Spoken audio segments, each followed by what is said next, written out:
한국은 부채공화국이라. 많아도 너무 많다. 이 말이 여러분 사실일까요? 일단 여러분 이거를 한번 보시죠. 공공부문 부채 추이 말입니다. 2023년이에요. 2024년이 아닙니다. 69.7%입니다. 뭐 대비 GDP. 한 나라 국민이 생산하는 총액 여기에 69.7%가 공공부문의 부채라는 뜻이에요. 1673조 3천억 원이요. 이 공공부문의 부채라는 건 국가부채와 비영리 공공기관의 부채 여기에다가 중앙과 지방의 158개 비금융 공기업의 부채를 합친 값입니다. 근데 이게 굉장히 빨리 늘죠. 2019년에 55.5%였던 것이 2023년에는 69.7%로 늘었습니다. 4년 사이에 47.3%가 늘은 거고요. 1132조 6천억 원이 1673조 3천억 원이 됐습니다. 540조 7천억 원이 늘었어요. 일반적으로 여러분 빚은 적으면 적을수록 좋아요. 빚은요 항상 악재를 만들어내거든요. 그렇기 때문에 적으면 적을수록 좋습니다. 빚이 쌓인다는 것은 거둬들이는 것보다가 더 많은 것을 베푼다는 뜻이거든요.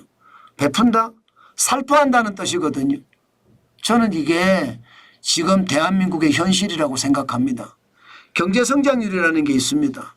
그러면 성장률의 틀 안에서 이게 100%도 베풀어야 되는데 성장률의 틀보다 훨씬 많게 베풀어 버립니다. 문제는 그것을 법제화시키는 거예요. 그러면 이게 성장률이 떨어질 때도 그만큼 나가야 되고 올라갈 때도 그만큼 나가야 된다는 뜻이잖아요. 그러면 부담은요 계속 부채로 쌓이는 거죠. 국가 부채로 쌓이고요. 비영리 법인의 부채로 쌓이고요. 아니면 금융공기업 내지는 비금융공기업의 부채로 쌓인다는 뜻입니다. 여기서 한 번 더 나가볼까요?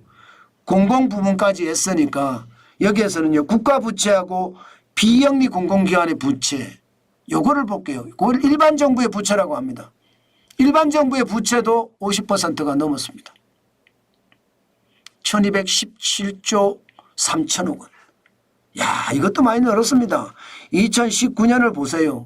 2019년 810조 7천억 원이었거든요. 여기에 406조 6천억 원이 늘었어요. 50.2%가 늘어요. 4년 사이.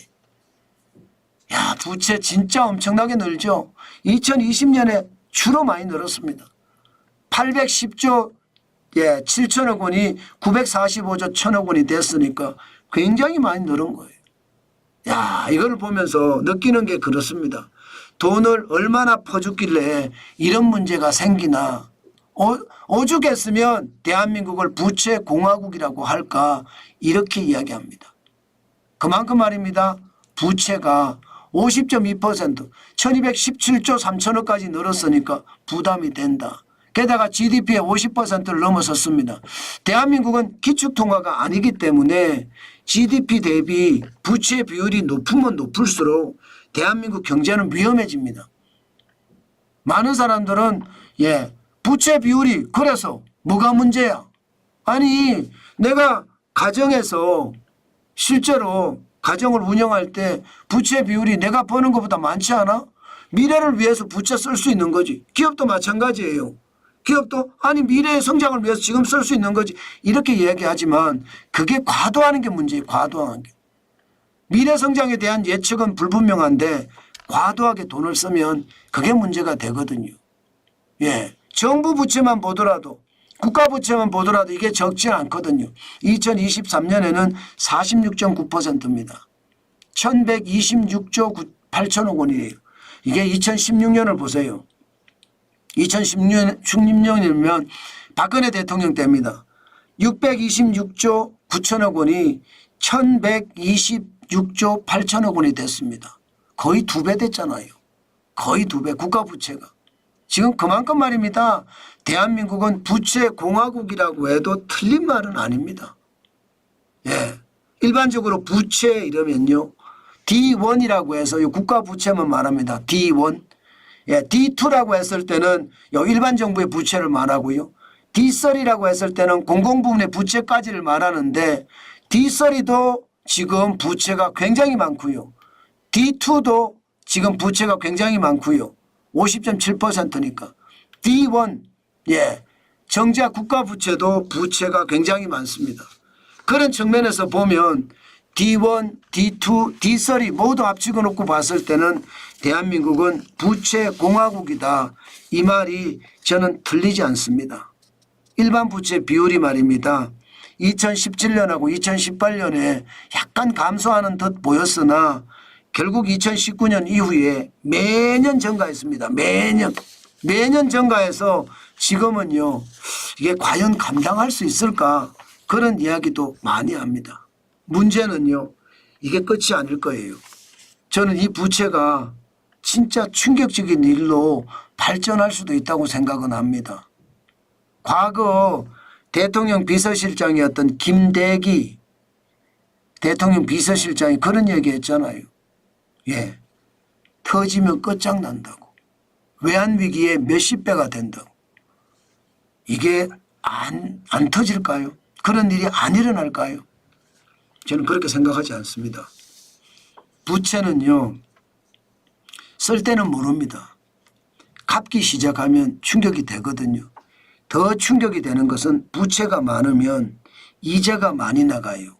그러면 정부의 예산 중에 이자 갚느라고 다른 예산을 못 씁니다. 당장 올해만 하더라도 이자가 적어도 20조를 넘어설 겁니다. 20조. 20조를 넘어서면 정부가 쓸 수 있는 돈이 그만큼 줄어드는 거예요. 대한민국은 더 성장을 해야 될 나라거든요. 그런데 정부에 쓰는 돈이 그만큼 줄어들면 신성장 동력을 키울 수가 없습니다. 새로운 성장 산업을 키우지 못하면 망하는 거죠. 지금 AI가 그렇잖아요. AI는 전 세계가 날리고 돈을 쏟아붓습니다. 미국은 쏟아붓고 중국도 쏟아붓고 유럽도 쏟아붓고 대한민국은 고작 20억 달러 30억 달러 붓고 있습니다. 이게 미래를 망치는 일이죠. 지금 그만큼 돈이 없는 거예요. 지금 정부도 돈이 없고 기업도 돈이 없다는 뜻이에요. 저는 이런 게 길어지잖아요. 길어지면 아마 우리에게는 더 큰 위협이 되지 않을까. 저는 오늘도 그런 생각을 해봅니다. 참 안타깝죠. 그러나 현실입니다.